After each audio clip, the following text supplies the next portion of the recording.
Em 2021, nós, fãs do automobilismo, fomos presenteados com uma das melhores temporadas que a Fórmula 1 já realizou, onde Max Verstappen e Lewis Hamilton deram um show à parte, desde a primeira corrida lá no Bahrein até aquele final apoteótico e polêmico em Abu Dhabi. Mas colocando um pouco aquela confusão de lado, sem sombra de dúvida que aquela disputa ficou marcada para sempre na história do esporte a motor. No entanto, nós sabemos que a Fórmula 1 já presenciou muitas outras disputas e rivalidades explosivas entre os candidatos postulantes ao título mundial. Então, para o vídeo de hoje, eu decidi trazer aqui para vocês mais um vídeo de lista para o canal, falando sobre as 5 maiores disputas pelo campeonato na Fórmula 1. Mas antes de começar, só um aviso aqui de antemão para vocês, que eu não coloquei todas as disputas aqui nesse vídeo, porque eu não quero que ele fique extremamente longo, tá certo? E eles também não estão em ordem, até porque esse assunto é algo bem subjetivo. Com certeza muitos vão ter uma opinião diferente de qual foi a disputa mais emocionante, qual foi a melhor de todas. Então, para não causar confusão, eu vou apenas citar elas e deixar vocês tirarem suas próprias conclusões com relação a isso, beleza? E se você quiser que eu continue a trazer mais vídeos como esse aqui para o canal, não se esqueça de se inscrever aqui no Expresso F1 e de apertar o sininho de notificações para não perder as próximas novidades aqui no canal. Tenho certeza que você não irá se arrepender, belezinha? Dito isso, simbora pro vídeo. Número 1. Niki Lauda contra James Hunt, 1976. Abrindo a nossa lista de hoje, nós temos uma disputa que foi tão fantástica que até virou um filme lá em 2013, Rush, No Limite da Emoção. A propósito, antes de fazer esse vídeo, eu fui assistir esse filme pela primeira vez, e eu recomendo pra caramba vocês assistirem. É um filme bastante fiel aos acontecimentos reais da temporada de 1976, então fica aí minha recomendação pra vocês. Mas voltando ao assunto. Em 1976, nós tivemos uma das disputas de campeonatos mais incríveis que a Fórmula 1 já teve. De um lado, nós temos o piloto inglês James Hunt, que guiava pela McLaren e buscava seu primeiro título mundial na categoria. E do outro, nós temos o tricampeão mundial Niki Lauda, que na época já tinha conquistado seu primeiro título na Fórmula 1 pela Ferrari e estava em busca de colocar mais um título em seu currículo. Na primeira metade da temporada, Niki Lauda teve uma campanha meteórica e conquistou 5 vitórias nas primeiras 9 corridas, enquanto James Hunt enfrentou muitos problemas com quebras em sua McLaren, e com isso ele já ficou com um déficit de mais de 30 pontos com relação ao piloto austríaco do campeonato. Porém, na 10ª etapa daquele campeonato, Niki Lauda sofreu aquele seu famoso acidente em Nürburgring e acabou ficando de fora das 2 corridas seguintes. Aproveitando que seu principal rival de campeonato estava ausente, Hunt cresceu na segunda metade do campeonato e começou a emendar bons resultados com 2 vitórias e um 4º lugar. Mas Niki Lauda, mesmo com todas as queimaduras que sofreu no acidente, conseguiu voltar a correr pela Fórmula 1 para terminar aquela temporada, voltando a competir pelo GP da Itália em Monza e conseguiu ainda chegar na 4ª colocação. Porém, Hunt ainda continuava crescendo na disputa e emendou 2 vitórias seguidas no Canadá e nos Estados Unidos, até que na última etapa da temporada no Japão, Hunt estava atrás de Lauda no campeonato por apenas 3 pontos. Entretanto, naquele dia em Fuji, uma forte tempestade caiu sobre o circuito no horário da corrida e Niki Lauda acabou abandonando a prova por conta de problemas de visibilidade, enquanto Hunt conseguiu terminar a corrida na 3ª colocação e com esse resultado, James Hunt virou para cima de Niki Lauda e conquistou o seu primeiro e único título na Fórmula 1 por apenas 1 ponto. Número 2. Hamilton contra Massa, 2008. Se tem um campeonato que rivaliza diretamente com 2021, como tendo um dos finais de campeonato mais emocionantes da história da Fórmula 1, essa temporada é a de 2008, com certeza. Na disputa, nós temos o piloto brasileiro Felipe Massa, já em seu 3º ano correndo pela Ferrari. E do outro, nós temos o atual heptacampeão mundial, Lewis Hamilton, que na época ainda estava em seu 2º ano na Fórmula 1, pilotando pela McLaren.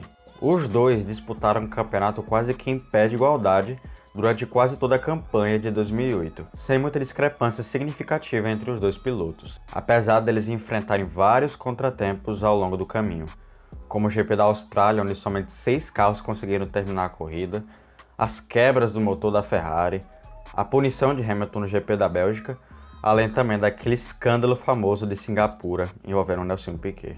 Quando a Fórmula 1 se encaminhou para a última etapa do campeonato no Brasil, Hamilton estava na liderança com apenas 7 pontos à frente de Massa. Então a única forma que o piloto brasileiro tinha para ser campeão era que ele precisava vencer a corrida de qualquer jeito e torcer para que Hamilton terminasse a corrida de sexto para trás. Na corrida, Massa largou na pole position e praticamente dominou ela sem muitas dificuldades, enquanto o Hamilton oscilava entre o quarto e o sexto lugar, quase no limite que ele precisava para ser campeão. Entretanto, faltando 2 voltas para o final, Hamilton caiu para sexto lugar após ser ultrapassado por Vettel. E com isso o título voltava para as mãos do brasileiro mais uma vez, que cruzou a linha de chegada na primeira colocação e estava só esperando para ele poder consagrar seu primeiro título mundial. Até que Timo Glock vinha perdendo o ritmo por causa da chuva que vinha apertando nos instantes finais da corrida e acabou sendo ultrapassado por Sebastian Vettel e Hamilton na última curva do circuito. No, God! No, God, please, no! No! No! No! E com isso, o título escorregou do último instante das mãos de Felipe Massa e foi parar nos braços de Lewis Hamilton. Pois é, pessoal. Que doideira. Muitos brasileiros até hoje não conseguiram superar esse dia, meus amigos. Hey, what's going on? Número 3. Vettel contra Alonso, Hamilton e Webber, 2010. A temporada de 2010 foi uma pérola sem igual na Fórmula 1, porque não tivemos apenas 2 pilotos disputando pelo título naquela temporada. Nós tivemos 4, meus amigos, sendo eles os 2 pilotos da Red Bull, Mark Webber e Sebastian Vettel, além de Fernando Alonso da Ferrari e Lewis Hamilton da McLaren, sendo que nenhum deles se mostrava ser o franco favorito para vencer. Então foi um campeonato bastante imprevisível devido a esses fatores. A temporada se desenrolou de forma bastante intrigante para a reta final do campeonato, já que Alonso vinha crescendo na segunda metade da campanha e assumiu a liderança do campeonato, enquanto Vettel enfrentava problemas e estava ficando cada vez mais improvável que ele conquistasse o título, já que uma quebra em seu carro enquanto liderava sozinho o GP da Coreia do Sul deixou o alemão com um déficit de mais de 25 pontos com relação a Alonso. Já na última etapa em Abu Dhabi, Alonso ainda estava na liderança, com Mark Webber em segundo, Vettel em terceiro e Hamilton em quarto. Entretanto, todos pensavam que a disputa em Abu Dhabi ficaria apenas entre Alonso e Webber, já que Vettel e Hamilton estavam um pouco distantes na tabela, e eles precisavam contar com um ótimo resultado na corrida e torcer para um azar dos rivais para virarem o jogo no final. Porém, o que eles não esperavam era que foi exatamente isso que aconteceu em Abu Dhabi. Vettel cravou a pole position e venceu a corrida de ponta a ponta sem nenhuma dificuldade. Já Alonso e Webber foram engolidos por conta dos erros nas estratégias e os dois terminaram na 7ª e 8ª colocação. Inclusive, o Alonso ficou preso atrás desse cara da Renault por mais de 40 voltas sem conseguir ultrapassar ele. Eu tenho certeza de que ele ainda tem pesadelos com isso até hoje. Mas o resultado foi o suficiente para fazer Vettel virar o jogo no final e com isso ele se tornava o campeão mais jovem da história da Fórmula 1, com apenas 23 anos de idade. Recorde esse que está até hoje de pé. Em quarto lugar, Alonso contra Vettel, 2012. Antes da temporada de 2021, a última vez que uma temporada tinha marcado época pela intensa disputa pelo título tinha sido a caótica temporada de 2012. E nela nós tivemos Fernando Alonso e Sebastian Vettel novamente brigando pelo título, ambos que já eram bicampeões mundiais na época, inclusive. Porém, o campeonato começou um pouco complicado para Vettel, já que a Red Bull sofreu para se adaptar com os novos compostos da Pirelli na primeira metade. Já Fernando Alonso, mesmo carregando aquele carro problemático da Ferrari, ainda conseguia extrair o máximo de resultados e conseguia ficar à frente do campeonato com uma ampla vantagem. Entretanto, Vettel deslanchou na segunda metade, emendou 4 vitórias seguidas e mais 2 pódios, o que fez com que Vettel se encontrasse novamente à frente de Alonso com 13 pontos de vantagem na última etapa da temporada no Brasil. Porém, o GP do Brasil de 2012 foi tão caótica e tão insana que ela entraria facilmente para o top 3 das melhores corridas de todos os tempos, sem brincadeira. Na corrida, Vettel largou da 4ª colocação, mas acabou tendo uma péssima largada e caiu algumas posições, enquanto Alonso largou melhor e subiu para 5º. Mas aí a corrida ganhou um novo cenário, quando Vettel acabou se enroscando com Bruno Senna na saída do lago e acabou caindo para a última colocação. E com isso o campeonato voltava novamente para as mãos de Fernando Alonso. E Vettel agora tinha a difícil tarefa de escalar todo o pelotão para ficar dentro da zona de pontuação e tentar buscar o título de volta. E com isso nós presenciamos uma das pilotagens mais épicas que Sebastian Vettel já fez em toda a sua carreira. Tirando todos os abandonos da corrida, Vettel fez ao todo 31 ultrapassagens na corrida e conseguiu terminar a corrida na 6ª colocação. Resultado esse que garantiu o 3º título mundial para Sebastian Vettel, com apenas 3 pontos para Alonso. O mais engraçado foi ver a cara incrédula de Alonso depois que a corrida terminou.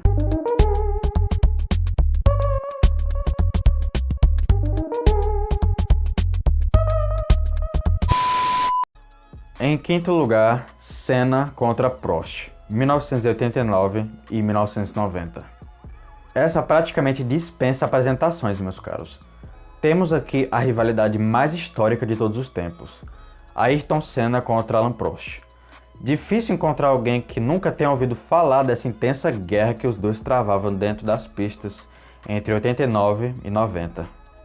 A princípio, os dois faziam parte daquele time dos sonhos que a McLaren construiu para 1988 e que praticamente dominou a Fórmula 1 por 2 anos seguidos. E no primeiro ano da parceria entre os dois, Senna se saiu melhor na disputa de 88 e conquistou seu primeiro título na carreira. Porém, a relação amistosa entre os dois sairia completamente do controle no ano seguinte, quando Prost deslanchou de vez e disputou ferozmente contra Ayrton Senna em 1989. E o cúmulo dessa disputa veio na penúltima etapa daquela temporada em Suzuka, quando Ayrton Senna precisava vencer as 2 últimas provas para se manter na disputa, independentemente se Prost chegasse ou não em segundo em ambas as provas. Ayrton Senna cravou a pole position, mas quando a corrida começou, ele perdeu a liderança para Prost logo de cara. Senna então passou a grande parte daquela corrida caçando freneticamente Alain Prost, sabendo que precisava urgentemente daquela vitória, até que ele colocou de lado para fazer a ultrapassagem por dentro, porém o francês fechou a porta e os dois bateram. Prost abandonou a corrida logo de cara, enquanto Senna conseguiu voltar para os boxes, fazer a troca do bico danificado e ainda conseguiu vencer a corrida. Entretanto, a direção de prova desclassificou Ayrton Senna do resultado final, por ele ter passado pela chicane do circuito. Sim, naquele local em que ele havia batido com o Prost anteriormente. E assim terminava o campeonato de 1989, com Alain Prost se tornando o tricampeão do mundo, graças a essa desclassificação de Senna. Mas não pense que a história terminou ali. Já em 1990, os dois voltaram a se encontrar na pista para disputar o título daquela temporada, mas dessa vez com o francês pilotando pela Ferrari. Assim como no ano anterior, a decisão do título foi novamente levada para Suzuka, no Japão. Mas dessa vez, Prost era quem precisava vencer para se manter vivo na disputa pelo título. E aí você pode imaginar o que aconteceu depois disso, né? Vai dar merda, vai! A corrida começou com o Alain Prost assumindo a liderança logo na largada, de novo. Porém, dessa vez, Senna não deixou nada barato para o francês e os dois acabaram colidindo ainda na primeira curva da primeira volta da corrida e assim terminava o campeonato de 1990. Dessa vez com o título indo parar nas mãos de Ayrton Senna. Pois é, que treta, hein, pessoal? E foi isso, meus amigos. Essas foram as 5 maiores disputas pelo título na Fórmula 1. Gostou dessa lista? Ou achou que eu deveria falar de mais uma? Coloque aqui embaixo nos comentários para eu fazer uma parte 2 com essa mesma proposta. Também me digam qual dessas disputas foi a mais marcante para vocês. Ficarei muito feliz em responder os comentários de vocês, beleza? E se você gostou desse vídeo, não se esqueça de deixar o seu like aqui embaixo e de se inscrever no Expresso F1 para não perder as próximas novidades aqui no canal, belezinha? Um grande abraço para vocês e até a próxima. Valeu!